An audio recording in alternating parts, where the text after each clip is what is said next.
ನಮಸ್ಕಾರ, ಪ್ರಜಾರಾಜ್ಯ ಕನ್ನಡ ನ್ಯೂಸ್ಗೆ ಸ್ವಾಗತ. ಅಧಿವೇಶನದಲ್ಲಿ ಶಾಸಕರಿಗೆ ಅವಕಾಶ ಕೊಡದ ವಿಧಾನಸಭಾ ಸ್ಪೀಕರ್ ಹಾಗೂ ಸಿಎಂ ಸಿದ್ದರಾಮಯ್ಯ ನಿರ್ಲಕ್ಷ್ಯಕ್ಕೆ ಅಸಮಾಧಾನಗೊಂಡ ಜಗದ್ಗುರು ನೇತೃತ್ವದಲ್ಲಿ ರಾಜ್ಯಪಾಲರಿಗೆ ಮನವಿ ಮಾಡಿದ ರಾಜ್ಯ ಲಿಂಗಾಯತ ಪಂಚಮಸಾಲಿ ವಕೀಲರು. ರಾಜ್ಯಪಾಲರಾದ ತಾವರ್ ಸಿಂಗ್ ಗೆಹ್ಲೋಟ್ ಅವರಿಗೆ ಲಿಂಗಾಯತ ಪಂಚಮಸಾಲಿ ಪ್ರಥಮ ಜಗದ್ಗುರು ಬಸವಜಯ ಮೃತ್ಯುಂಜಯ ಮಹಾಸ್ವಾಮಿಗಳು ವಕೀಲರ ತಂಡ ಭೇಟಿಯಾಗಿ 2A ಮೀಸಲಾತಿಯ ಹಕ್ಕೊತ್ತಾಯ ಪತ್ರವನ್ನು ನೀಡಿದರು. ಪಂಚಮಸಾಲಿ ಮೀಸಲಾತಿ ನಿರ್ಲಕ್ಷ್ಯ ಮಾಡಿದರೆ ಬೆಳಗಾವಿ ವಿಧಾನಸಭಾ ಅಧಿವೇಶನದಲ್ಲಿ ಉಗ್ರ ಪ್ರತಿಭಟನೆ ಮಾಡಲಾಗುವುದು.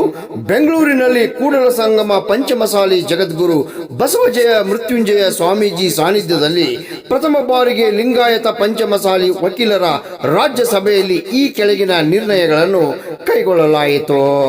ಸರ್ಕಾರ ಕೂಡಲೇ ಕಾನೂನು ಸಭೆ ಕರೆದು ತಿಂಗಳೊಳಗೆ ಪಂಚಮಸಾಲಿ 2A ಹಾಗೂ ಲಿಂಗಾಯತ OBC ಬಗ್ಗೆ ಸ್ಪಷ್ಟನೆ ನೀಡಬೇಕು. ಕಾನೂನು ಅಡೆತಡೆ ನಿವಾರಿಸಿ ಮೀಸಲಾತಿ ಘೋಷಣೆ ಮಾಡಬೇಕು. ರಾಜ್ಯ, ಜಿಲ್ಲಾ, ತಾಲೂಕಾ ಮಟ್ಟದಲ್ಲಿ ಲಿಂಗಾಯತ ಪಂಚಮಸಾಲಿ ವಕೀಲರ ಪರಿಷತ್ LPAP ಹೆಸರಿನಲ್ಲಿ ನೂತನ ಸಂಘಟನೆಯನ್ನು ಸ್ಥಾಪಿಸಿ ನಿರ್ಣಯ ಕೈಗೊಳ್ಳಬೇಕು.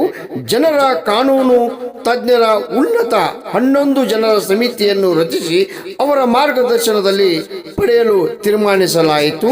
ಸಭೆಯ ನಂತರ ಶಾಸಕರ ಭವನದಿಂದ ವಿಧಾನಸೌಧದವರೆಗೆ ಬೃಹತ್ ಪ್ರತಿಭಟನೆ ಮಾಡಲಾಯಿತು.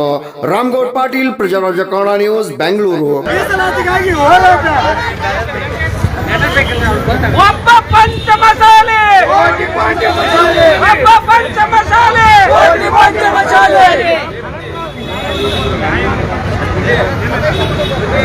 ಪಂಚಮಸಾಲಿ ಕಾನೂನು ಘಟಕಕ್ಕೆ ಜಯವಾಗಲಿ. ಪಂಚಮಸಾಲಿ ಕಾನೂನು ಘಟಕಕ್ಕೆ ಜಯವಾಗಲಿ.